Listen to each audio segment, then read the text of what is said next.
So hi guys, welcome to my channel it's conceptual. तो आज हम क्लासिफिकेशन पढ़ेंगे पहले तो, एंड फिर कुछ इम्पोर्टेंट एनेस्थीसियाज को हम देखेंगे। तो general anaesthetic is classified into inhalational and intravenous anaesthetic.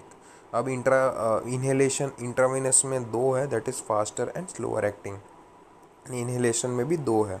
तो इन्हेलेशन में गैस में बहुत important example that is nitrous oxide, वो हम आगे डिटेल में पढ़ेंगे। फिर वॉलेटाइल लिक्विड्स में ईथर, हेलोथेन, आइसोफ्लूरेन, डेसफ्लूरेन एंड सेवोफ्लूरेन।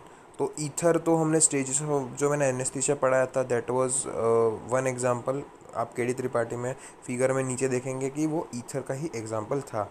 एंड हमने पिछले वाले वीडियो लेक्चर में भी देखा था कि isoflurane and nitrous oxide are used in combination, ठीक है, टू प्रोड्यूस मतलब लो डोजेज में मिनिमम एल्यूरल कंसनट्रेशन अचीव हो जाएगा, ठीक है, जिससे कि रेस्पिरेशन धीरे धीरे कम हो सके and it may be used in as a anaesthesia. Okay. फिर इंट्रावीनस में दो टाइप के, that is fast acting and slower acting. अब फास्ट एक्टिंग में दो इंपॉर्टेंट एग्जांपल है, दैट इज़ सबसे इंपॉर्टेंट जो ज़्यादा फ्रीक्वेंटली पूछा जाता है, that is thiopent and sodium, and ये इंट्रावीनस के एग्जांपल है। ओके। And propofol. ओके, ये दो एग्जांपल आपको याद रखना है। अब बेंजोडाइपिन्स एंड ओपियोड एनाल्जेसिक, जो स्लोअर एक्टिंग में उनमें तीन classes, benzodiazepines, opioid analgesic and dissociative anaesthetic. तो डिसोसिएटिव एनेस्थेटिक में एग्जांपल है कीटामाइन, ओपियोड एनाल्जेसिक में that is fentanyl and remifentanil, and benzodiazepines में डायजेपाम, लोराजेपाम एंड मिडेजोलापाम, ठीक है। तो हमने डायजेपाम कहाँ कहाँ पढ़े थे, that is congestive heart failure में भी हमने पढ़े थे। ओके, तो वहाँ पे वो यूज़ हो रहे थे। ओके। एंड हम आगे भी पढ़ेंगे, दैट इज़ एंटी डिप्रेसेंट में भी बेंजोडाइपिन्स भी यूज़ होंगे। ओके, ठीक है। एंड इस्चेमिक हार्ट डिजीज़ में भी वो यूज़ हो रहे थे। ओके। अब क्लासिफिकेशन के बाद हम आ जाते हैं इनहेलेशनल एनेस्थेटिक्स के सबसे important question, that is nitrous oxide पे, that is also known as N2O. It is a colorless, odorless, heavier than air and non-inflammable, supplied under pressure in steel cylinder. मतलब colourless भी है, odourless भी है, but air से heavy है, and it is supplied under pressure, ठीक है। It is non irritating but low potency anaesthetic. Low potency मतलब उसकी जो पोटेंसी है फिर वो मतलब हम ज़्यादा क्वांटिटी देनी पड़ेगी अगर हमको पोटेंट इफेक्ट चाहिए तो, ठीक है। Minimum alveolar concentration is 105%, implying that even pure nitrous oxide can not produce adequate anaesthesia at 1 ATM या फिर 1 एटमोसफियर प्रेशर पे। तो मतलब उसका 105% अगर हम देंगे, ठीक है, तब जाके वो एक प्रेशर मतलब 1 ATM पे उसके लिए इफेक्ट शो करेगा। मतलब फिजिकली या फिर practically it is not possible, ठीक है। तो patients on maintain 70% N2O plus 30% O2 along with muscle relaxants often recall the event during anaesthesia but lose awareness completely. तो मतलब उसका इफेक्ट शो करने के लिए 70% of N2O plus 30% of O2 along with muscle relaxants दिए जाते हैं, ठीक है। फिर nitrous oxide is an good analgesic, even 20% produces analgesia equivalent to conventional doses of morphine. मतलब अगर हम कन्वेंशनल डोज देंगे मॉर्फिन का तो, और 20 पर, और उसका जो इफेक्ट है that will be equivalent to the 20% of the nitrous oxide given. Okay. तो muscle relaxation is minimal in nitrous oxide, ठीक है। Neuromuscular blockers are mostly required, ठीक है। तो उसका एक्शन प्रोवाइड करने के लिए हमको न्यूरोमस्कुलर ब्लॉकर चाहिए होते हैं। फिर neuromuscular blockers are mostly required, onset of onto action is quick and smooth. Okay, तो ऑनसेट तो उसका क्विक एंड स्मूथ होता है, ठीक है। And recovery is rapid because of its low blood solubility. Okay, तो because of it low blood solubility recovery भी जल्दी हो जाती है। And second gas effect and diffusion hypoxia with N2O only. तो ये एक स्पेशल पॉइंट है, that is second gas effect and diffusion hypoxia. अभी ये N2O ख़त्म करने के बाद मैं सेकंड गैस इफेक्ट ले लूँगा, ठीक है। तो आपको वो भी समझ में आ जाएगा कि क्या है, ठीक है। तो ये पहले ख़त्म कर लेते हैं। It tends to increase the sympathetic tone which increases the cerebral blood flow and counteracts the weak direct action on heart and circulation. वो क्या करेगा कि सिंपैथेटिक सिस्टम को एक्टिवेट करेगा, that will increase the sympathetic tone and उसकी वजह से जो सेरेब्रल ब्लड फ्लो है वो भी बढ़ जाएगा एंड वो काउंटरैक्ट करेगा weak depression action on heart and circulation, मतलब सर्कुलेशन को भी वो इम्प्रूव करेगा। Okay, nitrous oxide is generally used as a carrier and adjuvant to other anaesthetic, मतलब एडजुवेंट को मैंने पहले ही बताया था कि वो उसकी एबिलिटी को सुधारना, मतलब दैट इज एडजुवेंट, मतलब एज अ सपोर्टिंग एजेंट काम करेगा। Okay, 70% of N2O plus 25 to 30% of O2 plus 0.222% another potent anaesthetic is employed for most surgical procedures. Okay, तो ये पॉइंट भी हमको याद रखना कि 70% of NO plus 30% of oxygen plus muscle relaxants जो भी है वो हमको सर्जिकल प्रोसीजर में मोस्ट फॉर यूजफुल होती है। ओके, तो next point is sorry, because of N2O has little effect on respiration and heart and BP, breathing and circulation are better maintained with mixture with potent anesthetic given in alone full doses, मतलब यही बोलना चाह रहा है कि combination में देंगे तो पोटेंसी ज़्यादा होगी। ओके, सिंपल सा मीनिंग वही है। N2O can expand नीमोथोरेक्स and abnormal air pockets in the body, मतलब जो नीमोथोरेक्स है और एबनॉर्मल एयर पॉकेट्स है उनको वो एक्सपैंड करेगा। ठीक है, it increases the cerebral blood flow and tends to elevate the intracranial pressure, तो मैंने पहले भी बता दिया कि वो काउंटरैक्ट करेगा सर्कुलेशन को एंड हार्ट के सर्कुलेशन, हार्ट एंड सर्कुलेशन को वो सेरेब्रल ब्लड फ्लो बढ़ा के। ठीक है, तो as the sole agent N2 50% has been used with O2 for dental and obstructive analgesia. Okay, तो सर्जिकल प्रोसीजर में वो ज़्यादा यूज़ होता है।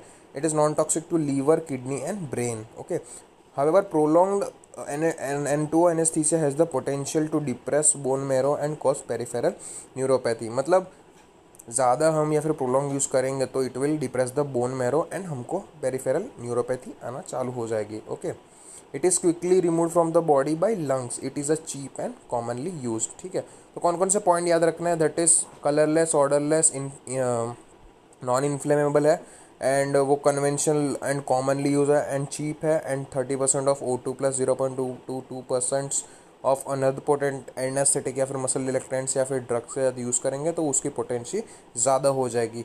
फिर वो सेरिब्रल ब्लड फ्लो को बढ़ाता है एंड सर्कुलेशन एंड हार्ट को वो काउंटरैक्ट करता है। ओके, सिंपल सी बात है। एंड अगर ज़्यादा यूज़ किया तो it will depress the bone marrow and cause peripheral neuropathy. Okay,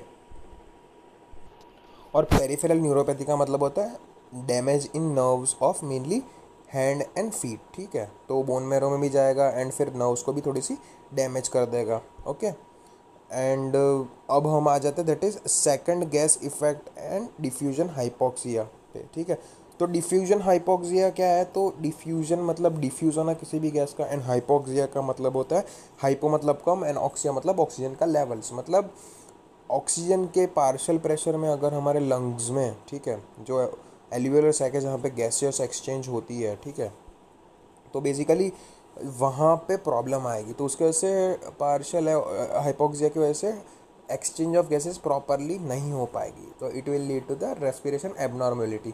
and diffusion hypoxia का दूसरा नाम भी होता है that is third gas effects and two extensive property are the diffusion hypoxia and the second gas effect shown only in N2O, that is an example of inhalational anesthetics। तो आपको मैंने diffusion hypoxia समझा दिया कि वो क्या होता है, that is difficulty in exchanging of O2 within the alveolar sacs due to the disturbance in partial pressure of the oxygen। Okay, तो देखो सेकंड गैस इफेक्ट क्या होता है। ओके, तो in the initial part of induction, diffusion gradient from alveoli to blood is high and larger quantity of anesthetic entering the blood। तो मतलब हमने जब anesthetic दिया तब alveoli to blood diffusion gradient from alveoli to blood is higher and larger, तो जो diffusion gradient है वो alveoli to blood दैट और मतलब exchanging rate that is in high quantity. Okay, if the inhaled concentration of anaesthetic is high, ठीक है, substantial loss of alveolar gas volume will occur and the gas mixture will be sucked in, मतलब कि inhalation concentration अगर हम high quantity में हम ले रहे हैं, ठीक है, तो लॉस ऑफ एल्यूलर गैस वॉल्यूम, मतलब एल्यूलर गैस का वॉल्यूम धीरे धीरे कम होता चला जाएगा and the gas mixture will be sucked in. तो मतलब जो एल्विल मतलब जो गैस मिक्स हो रही थी एनेस्थीसिया के साथ वो भी धीरे धीरे चली जाएगी इंडिपेंडेंट ऑफ वेंटिलरी एक्सचेंज। तो वेंटिलरी एक्सचेंज तो हो रहा है बट उसके अलावा भी वो खुद से ही सक कर लेगा अंदर, ठीक है, जो हाई कंसंट्रेशन डेवलप हुआ था पहले उसकी वजह से। So the gas flow will be higher than the tidal volume. Okay, तो जो टाइडल वॉल्यूम होगा उससे गैस फ्लो हाई होगा। This is significantly only with the N2O। Okay, तो हमने देखा कि second gas effect is exclusively for N2O since it is given at 7 to 80% concentration. तो हमने पिछली बार भी देखा था कि 70% of N2O plus 30% oxygen, 25 to 30 and 0.2 to 2% other potent anaesthetic, तो उसके कॉम्बिनेशन में दिया जा रहा था। तो it has low solubility in blood, about 1 liter per minute of N2O enters the blood in first few minutes। मतलब ज़्यादा क्वांटिटी N2O एंटर कर जाएगा, ठीक है, 1 लीटर पर मिनट की, मतलब 1 मिनट में 1 लीटर जितना आ जाएगा, ठीक है, in first few minutes because of the high जो एक्सचेंज हो रहा था उसकी वजह से, ठीक है, independent to ventilatory exchange. Okay, तो if another potent anaesthetic example halothane 1 to 2% is been given at the same time, it will be also delivered to blood at the rate of higher than minute volume and induction will be faster. तो मतलब N2 भी enter कर रहा है and अगर हमने halothane भी मतलब दूसरा एनेस्थेटिक दे दिया तो हेलोथेन भी उतनी ही जल्दी इंड्यूस हो जाएगा बिकॉज ऑफ द सिंपल सी बात है, that is high high diffusion gradient. तो हाई डिफ्यूजन ग्रेडियंट की वजह से क्या क्या हुआ, दैट इज़ पहले तो वो इंडिपेंडेंटली वेंटिलरी एक्सचेंज से भी वो इंडिपेंडेंटली सक करता चला गया and because of the gas flow is high तो टाइडल वॉल्यूम भी हाई हो जाएगा। तो उसकी वजह से सब गैस मतलब N2O भी अंदर चला गया एंड अगर हमने दूसरा एनेस्थेटिक किया तो वो भी अंदर चला जाएगा, ठीक है। तो दो गैस ने जो इनहेलेशनल एनेस्थेटिक है, जो दो गैस ने साथ में काम की साथ में इफेक्ट शो करेंगे, तो this is called as second gas effect. तो सिंपल सी बात है कि diffusion gradient of blood to alveoli is high जब हम एनेस्थेटिक को देते हैं, ठीक है, और कॉम्बिनेशन में देंगे N2O तो 2 या 3 गैस वो साथ में काम करेगी, सिंपल सी बात है। तो inhalational concentration of anaesthetic is high, substantial loss of alveolar gas volume will occur and the gas mixture will be sucked in, ठीक है। तो loss of alveolar gas volume होगा तो उसकी वजह से जो मिक्सचर होगा वो सक होता चला जाएगा and independently of ventilatory exchange, ठीक है, and gas flow will be higher than the tidal volume. Okay, ठीक है। तो बेसिकली टाइडल वॉल्यूम होता क्या है, ठीक है, तो मैं आपको बता दूं, that is tidal volume is the air displace between normal inhalation and exhalation normal condition में व्हेन एक्स्ट्रा एफर्ट कोई अप्लाई नहीं करते तब। तो इधर पे क्या हो रहा है, that is gas flow will be higher than the tidal volume. तो मतलब जो नॉर्मल इनहेलेशन एंड एक्सहेलेशन का प्रोसेस हो रहा है एल्वियोलर में, जो गैस एक्सचेंज हो रहा है तो उससे भी वो गैस फ्लो बढ़ता चला जाएगा। तो वो वेंटिलेटरी एक्सचेंज के तो वैसे भी इंडिपेंडेंट है, तो वो धीरे धीरे बढ़ता चला जाएगा। एंड वैसे भी आपको पता है कि N2O has low solubility in blood, ठीक है, तो उसकी वजह से वो ज़्यादा क्वांटिटी में एंटर हो जाएगा with in a few minutes and combination में दिया जाता है तो दूसरा गैस भी आ जाएगा and they will produce a combined effect, वो प्रोड्यूस कर देंगे, ठीक है। That is also known as the second gas effect. तो समरी के लिए मैं आपको एक स्लाइड दिखा देता हूँ तो आपको सब चीज़ें क्लियर हो जाएगी। ओके, तो गाइज आप देख सकते हैं that is second gas effect. तो 3 पॉइंट में significant only nitrous oxide when given at 70 to 80% concentration, that is less soluble in blood। ओके, taken up in blood very fast for a few minutes, gas flow is 1 litre per minute higher than the minute volume. Okay, तो minute volume क्या होता है, तो minute volume is a volume of gas inhaled और exhaled from a person's lung पर minute. तो minute volume वही होता है, माइन्यूट नहीं सॉरी, मिनट वॉल्यूम वो होता है कि volume of gas inhaled and exhaled in a minute. Okay, if another potent anaesthetic like halothane given along with nitrous oxide, it will be delivered at the rate same as that nitrous oxide, okay, and then minute volume resulting in faster induction, मतलब वो fast induce होता चलाएगा। दो gas एक साथ अपना effect show करेंगे, that is known as the second gas, मतलब halothane, sorry basically second gas effect मतलब सेकंड जो गैस होगा वो ज़्यादा इंड्यूस हो जाएगा and at a must faster rate because of the increase ideal volume and the increase minute volume, तो उसकी वजह से इंड्यूस फास्ट होगा एंड सेकंड गैस का इफेक्ट शो होगा। ठीक है, ओके। तो दोनों गैस मैं फिर से करेक्ट करना चाहूँगा अपन को कि दोनों गैस साथ में इफेक्ट शो नहीं करेंगे। सेकंड जो गैस होगा because of its higher rate and higher rate of diffusion and its induce induction it will show the second gas effect, मतलब हेलोथेन का इफेक्ट ज़्यादा शो होगा। ओके, तो that is known as the second gas effect. Okay, तो I hope आपको ये video समझ में आया होगा। थोड़ा सा कंफ्यूजिंग था मेरे लिए भी, सो बीच बीच में थोड़ी सी जो फ्लुएंसी है वो कट हुए है। तो आई होप आपको ये वीडियो समझ में आया होगा एंड कोई भी डाउट्स हो तो प्लीज़ गाइस कमेंट सेक्शन में मुझे बता दीजिएगा ताकि मुझे पता चल सके। Okay, so thank you.